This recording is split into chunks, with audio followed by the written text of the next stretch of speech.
Unblood Van-Dam 50 միլիոն եւ 3 Nissan Kicks ավտոմեքենա Vivaro Պարոն Ջանջուղասյան, շատ մանրակրկիտ ներկայացնելու համար մեր ընդդիմադիր գործընկերների հարցերից թվում էր, թե 2015 թվականի բյուջեի կատարողականում դրական ոչինչ չկա, միայն վատ հարցադրումներն էին տալիս, թերացումների մասին էին խոսում, բայց պետք է արձանագրենք, որ 2015 թվականի բյուջեի կատարումը Հայաստանի համար եղել է շատ ձեռքբերումների տարի 2019-ը, հատկապես մակրոտնտեսական ցուցանիշների մասով, ես որոշ ցուցանիշներ կփորձեմ ներկայացնել, հատկապես հնայի աճ ենք ունեցել 7.6%, որը բավականին բարձր ցուցանիշ է եղել, նույնիսկ նախորդ տարիների եւ նաեւ աշխարհի միջինի նկատմամբ, ինչպես որ պարոն Ջանջուղասյանը ներկայացրեց, եկամուտների աճ 16.7%-ով, հնայի նկատմամբ եկամուտները կազմել են 23.9%-ով եւ բարելավել է 1.6%-ով։ Ծախսերի աճ 12.4%-ով։ Մենք խոսում ենք ծախսերի թերակատարման մասին, բայց այդ ծախսերը մենք ենք դնում, այսինքն մենք ենք պլանավորում ինչքան ծախս իրականացնենք։ Եթե մենք պակաս նախատեսենք, հետեւաբար կարող գերակատարենք, այդ դեպքում ասելու էիք, որ կառավարությունը լավ է աշխատել գերակատարել է, այսինքն կառավարությունը ուզել է ավելի շատ իրականացնել եւ արդյունքում ավելի շատ էլ իրականացել է 12.4%-ով նախորդ տարիների համար ծախսերն ավել են կատարվել։ Եղել են որոշակի հոդվածներ, որտեղ այդ ծախսերը չեն հասվել իրականացնել, հատկապես այն պարագայում, որ միջոցառումները 1473 են, այսինքն այդ բոլոր միջոցառումները հնարավոր չէ, եւ ոչ մի կառավարություն չի կարող իդեալական լինել, թերացումներ կլինեն եւ այդ թերացումները քանի ելնելով մենք գիտենք բյուջետային գործընթացի կանոններից, մենք այսօր այդ հարցերը չպետք է քննարկենք, այդ առանձին ծրագրերի մասով մենք ժամանակ ունենք համապատասխան գերատեսչության նախարարին այդ հարցերը տանք եւ հասկանանք ինչ պատճառներով է դա եղել։ Մյուս կարևոր ցուցանիշը հատկապես հաջողություններ են գրանցել արտաքին հատվածում։ Տարիներ շարունակ մեր մոտ արտահանման աճի տեմպերն պակաս էին ներմուծման աճի տեմպերից, բայց 2015 թվականի բավարարություն Հայաստանի ունեցել ենք դրական միտում։ Արտահանման աճը կազմել է 12.2%, ներմուծման ընդամենը 9% աճի պարագայում։ Եվ այս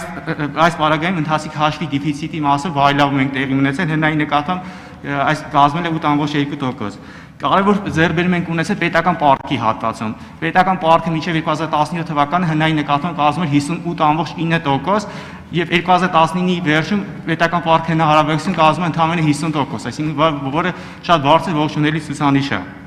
Գնաճի առումով գնաճը կազմել է ընդամենը 0.7%։ Հիմա այս ձեռքբերումները, որ ես նշեցի, այս մակրոտնտեսական ցուցանիշները, ինչի մասին են խոսում են այն մասին, որ մեր կառավարությունը 2015 թվականը արդյունավետ է իրականացել, բայց միանշանակ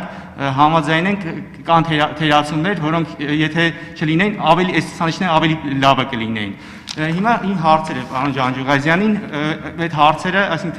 էլի վերաբերում է թերացումներին, բայց ընդհանուր կարծում եմ պետք է սևացնել 2015 թվականի բյուջեի կատարողական եւ միտված են խնդիրները հասկանալու հետագայում դրանք սկսելու ուղղությամբ։ Առաջին հարցը վերաբերում սուբվենցիոն ծրագրերին։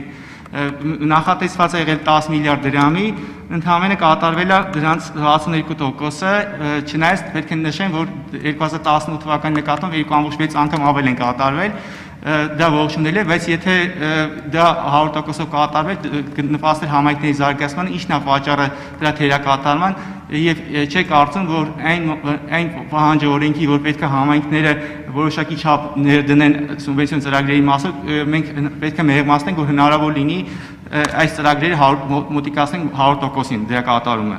Մյուս հարցը վերաբերում է սուբսիդիաներին։ Պետական բյուջեից 2015 թվականին 113 միլիարդ դրամի սուբսիդիա է հատկացվել, որից 94 միլիարդը պետական հիմնարկներին, որը խոսում է պետական հիմնարկների ոչ արդյունավետ կառավարման կամ խնդիրների մասին, ուզեի այս մասը մանրամասնեցնեիք։ Երրորդ հարցը վերաբերում է այլ եկամուտների հոդվածում, մենք ունեցել ենք չնայած 10% աճ, բայց հաշվի առնելով, որ արտաբյուջեն տարել ենք այդ հոդված, արտաբյուջեի մուտքերը կազմել են 44 միլիարդ, այսինքն արդյունքում մենք ոչ թե 10% աճ ենք ունեցել, այլ նվազում ենք ունեցել, ինչով է պայմանավորված այդ այլ եկամուտների հոդվածում նվազումը։ Մյուս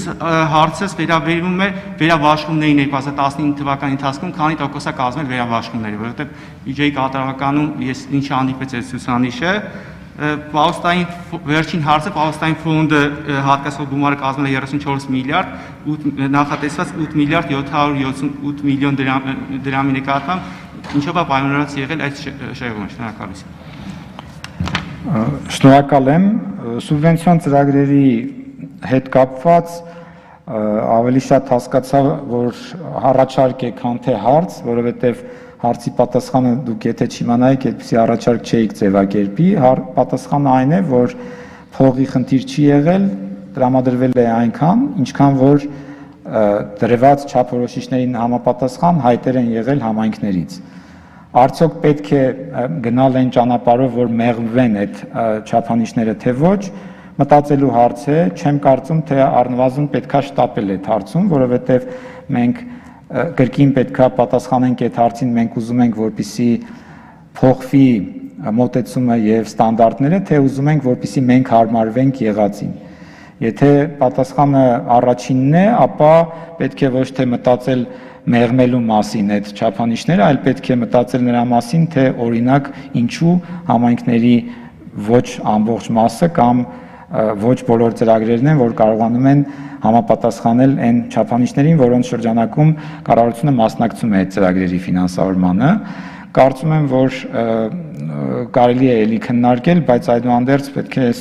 գործոնը նույնպես հաշվի առնել։ Սուբսիդիաներ պետական հատվածին այս անվան տակ կդժվարանամ հիմա կոնկրետ գնահատական տալ, որ դա պետական հատվածի անարդյունավետ աշխատանքի մասին է խոսքը, որովհետև օրինակ ենթադրենք մետրոպոլիտենը ինչքան էլ արդյունավետ աշխատի, ուղևորափոխադրումների հոսքը այնպիսին է, ինչպիսին որ կա, եւ հետեւաբար տարբերությունը ենթադրվում է, որ շահեկան գնի եւ առաջարկվող սակագնի դեպքում հոսքերով իր մուտքերի պետք է մնա պետության պարտավորությունը եւ այս տեսակետից պետքա մի փոքր մանրամասնել, որպեսզի պարզ լինի, թե այդ ինչ կազմակերպություններ են, որպեսզի հնարավոր լինի դատողություն անել ընդհանրապես արդյունավետության մասին։ Իսկ եթե ընդհանրական գնահատական փորձենք ձևակերպել, ապա այդ մեծ բացահայտում առաջ չենք լինի, որ ընդունված է ասել կամ առնվազն, որ պետությունը ամենալավ տնտեսավարողը չի եւ դրանով պայմանավորված են դեպքերում, որտեղ դա հնարավոր է, հավանաբար պետք է քննարկել ոչ պետական մասնակցությամբ կազմակերպության կողմից այս կամ այն ծրագրի իրականացման հնարավորությունը։ Այլ եկամուտների հետ կապված համեմատությունը արված է նախորդ տարվա այլ եկամուտների հետ, որտեղ ճիշտ է արտաբյուջեները առանձին էին շրջանառվում, բայց իրենք նույնպես դառնում էին բյուջեի հաշվետվության մաս, որտեղ նախկին կարգավորների համաձայն արտաբյուջեների համար կառավարություններ նախահաշիվները հաստատում, բայց բյուջեի հաշվետվության ներկայացման ժամանակ դրանք դառնում էին բյուջեի մաս։ Հետևաբար այդ համեմատության մեջ նաև նախորդ տարվա արտաբյուջեների ցուցանիշներն են ներառված, այսինքն նվազում այլ եկամուտների չկա, բայց այլ եկամուտների հիմնական բաղադրիչներով էլի կարելի է անցնել, տեսնել, որտեղ ընդեղ ըստ էության հարկի հետևանք չի, որպես կանոն հիմնական երկու բաղադրիչ ունի, մեկը ֆինանսական կազմակերպություններում ազատ դրամական միջոցներից ստացվող տոկոսային եկամուտն է, մյուսը նախկինում տրամադրված վարկերից ստացվող տոկոսային եկամուտը, եթե չենք հաշվում արտաբյուջեներից ստացվող միջոցները։ Հետևաբար այդտեղ նույնիսկ եթե հանկարծ պարզվի, որ նվազել է, դրանից կարծում եմ առանձնապես մեծ հետևություններ պետք չի անել, օրինակ մյուս տարի չի բացառվում, որ նվազի կոնկրետ հենց այն պատճառով, որ մեր ազատ միջոցներն ավելի պակաս կլինեն հավանաբար այս տարի, քան անցյալ տարի են եղել։ Շնորհակալ եմ։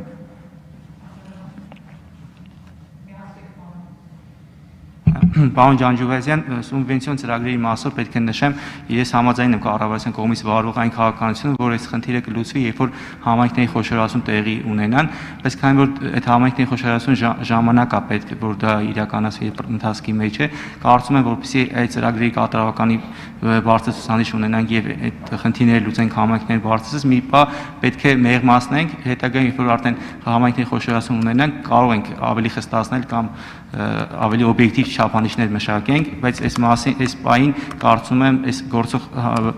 պայմաններն են պատճառը, որ թերակատարում է լինում, որովհետև համայնքների մի մասը չունեն ազատ լրացուցիչ միջոցներ, որ կարողանան ուղղեն սուբվենցիոն ծրագրերի իրենց մասին, ինչ վերաբերում է պետական հիմնարկներին հատկացված սուբսիդիաներին, կարծում եմ, ես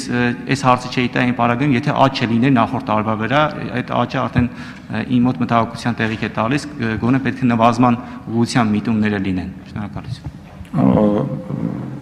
Ներողություն, այդ սուբվենցիայի հետ կապված նորից կրկնվեմ, քննարկելի է,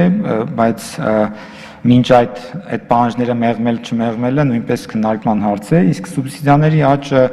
ոչ թե այդ կազմակերպությունների ավելի վատ աշխատանքով է պայմանավորված մեծ հավանականությամբ, այլ